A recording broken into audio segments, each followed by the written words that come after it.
I haven't thought about it. You guys, I've been pretty outright, straightforward that I look at the transfer portal as a tremendous opportunity for guys to figure out where they want to go. Some people probably don't make the right decisions. Some people do make the right decisions. I think the main issue is coaches.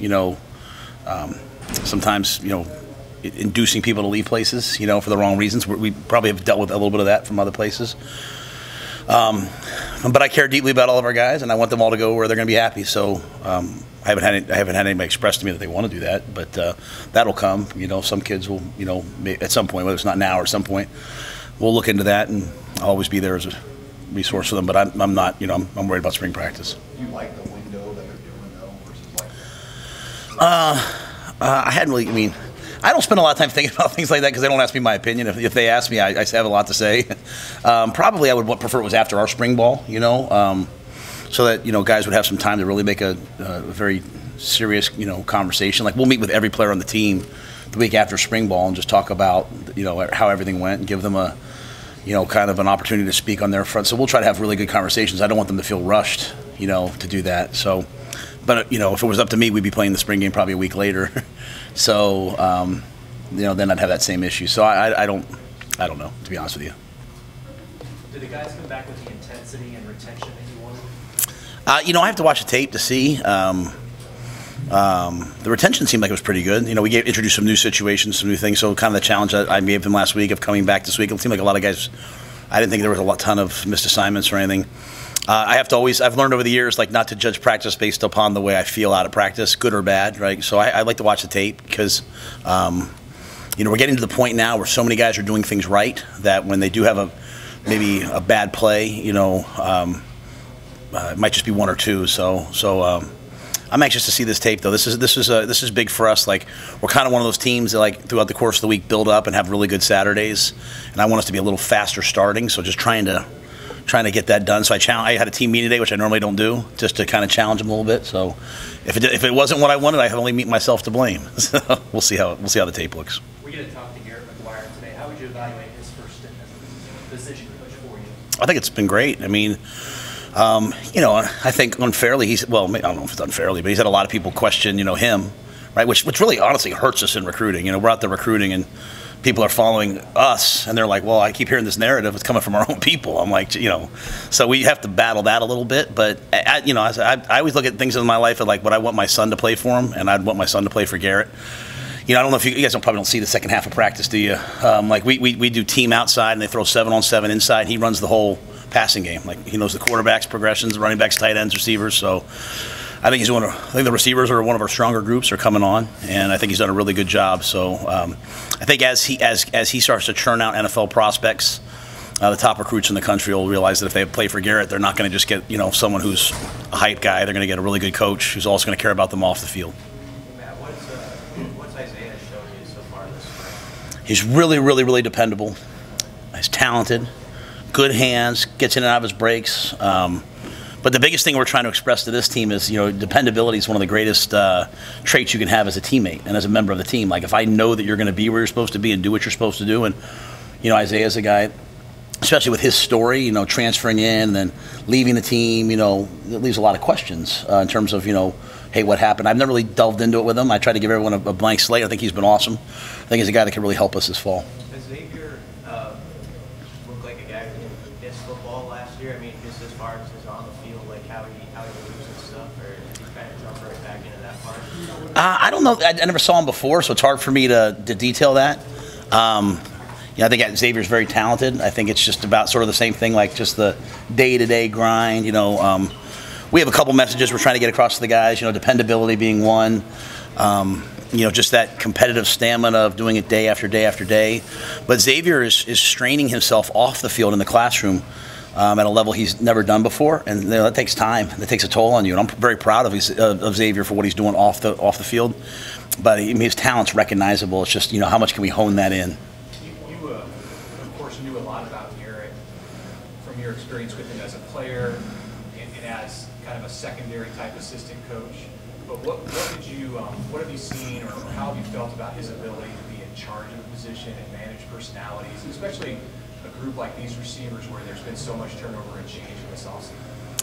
I never really had any doubt. You know, my only question was whether he would leave the NFL or not.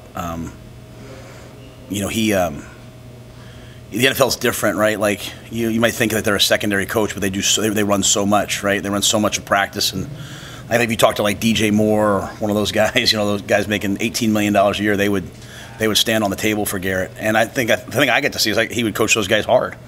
You know, just because a guy makes a ton of money, a lot of guys are afraid to coach him, like not Garrett. And so, you know, he was blessed in his career, other than, you know, take away all the things he learned from his father, which is awesome, right? But he was with us with Coach Nixon as our offensive coordinator, learned that offense, sort of the Chip Kelly system derivative. Came in, had a new offensive coordinator with Dave Aranda, went through that process. Came in with me to Carolina, worked under Joe Brady, who at LSU, what he did was dynamic, and then sort of the West Coast under Ben McAdoo. So in 6 years of his life, he's been a part of 4 offenses. And so I think his X's and O's knowledge is great. But I had no concern about his ability to relate to and work with players, because I saw him working with NFL guys on a level beyond just, hey, here's the card. I mean, he was doing things with them that, you know, I wish all of our coaches could do. I see a pretty direct reflection of Joey. I mean, you mentioned this, but from a person-to-person level, you see a lot of Joey in here. Yeah, I see a lot of Joey. I see a lot of Debbie, his wife. You know, they're awesome people. You know, when he took the Texas Tech job, I was literally talking to everybody in the country. I think he's one of the best head coaches I've ever been around, and so there was no doubt in my mind from the day I met Joey McGuire he'd be a great dynamic head coach. I think the thing that Garrett has a little bit of, you know, Joey's boisterous and all that, but Garrett has an edge to him too. I mean, he's worked for some tough guys, right? He's worked for some really tough guys, and so I think he brings that element as well, which I think you need in college, right? You need someone who can sometimes be your friend, but you also need guys who can make sure you're going to class and doing all that. And I think that's where Garrett, you know, that's what makes him special. How are you guys tackling? How do you feel like you tackled so far on team? It's a great question. You know, we don't have a ton of live interactions. I feel like it's getting better. You know, we didn't tackle today. It's all thud. I think we're thudding better, but really this Saturday will be interesting. You know, the way we teach it is a kind of like a little bit of it's a break from some of the things that they've learned in terms of, you know, we always are tracking their hip. We don't have guys running over the top, and so that's a departure from the way maybe they've played. And so we still sometimes struggle with our angles, but I think we're very willing to tackle. Let me say that. Like we're not a soft team. This Saturday I'll probably have a better answer, because, you know, we're going to line up and play in the scrimmage and play a ton of plays and see how they tackle. But I think our tackling is getting better. It's a really good question. There's multiple philosophies now about how to do this. Nebraska's kind of done the tour here in the last 5 years before you got here. So they were with Adidas for a while, and they changed it, and they changed it again, and they changed it again. What is maybe your philosophy on how to teach tackling, and what do you think they had been learning prior to getting? Oh, I don't know what they learned before, and I never suppose. So I was taught one way of tackling, which I believed in for a long time, and as we've removed the head from tackling, like, so I was always taught to tackle with your chest and have your neck bold, right? And so we were taught to tackle like this, right? And so as the neck's been removed, which it should be, right? We're trying to remove the head from the head injuries and all that. While those numbers maybe have gone down, the amount of labrum, I mean, everyone has a labrum tear now, right? They don't wear the pads. Remember the pads I used to wear and you used to wear? Like, now they're like this, and now we hit with our shoulders all the time. So we've utilized Atavis over the years. But I think any outside tool to me is always a piece, right? Like we have our own philosophy of what we do. But I think our guys are buying into it. I mean, we try to be very consistent. When you guys are at practice, you see we always do that fundamental circuit to start, so they're getting the same muscle memory every day. But we are not like a hawk tackle low team. We're going to strike and tackle people high and try to knock people back. And there'll be times where we'll hit low if we have to, but we're not looking for that. Have you seen, has Ben Scott been working back, playing in the green jersey today? Just doing drills. Yeah, he just has kind of a repetitive MCL. You know, had it but once before, had it now. So I'm not in a rush to, you know, force him out there, and we're getting really good work. Like you've heard me say, I think before, Justin Evans-Jenkins is doing a really good job for us. How about AJ? Yeah, I would anticipate AJ practice some today, non-contact. I expect he would practice on Thursday full. I'm hoping he does. We've seen a lot of your 2023 signings here at practice. Why is it important to get those guys back here, not just prospective guys? You know, I think the minute they sign with us, they have to get they have to get to the unrecruiting, not de-recruited, but like they've got to get to the point of now. Okay, now I'm here, right?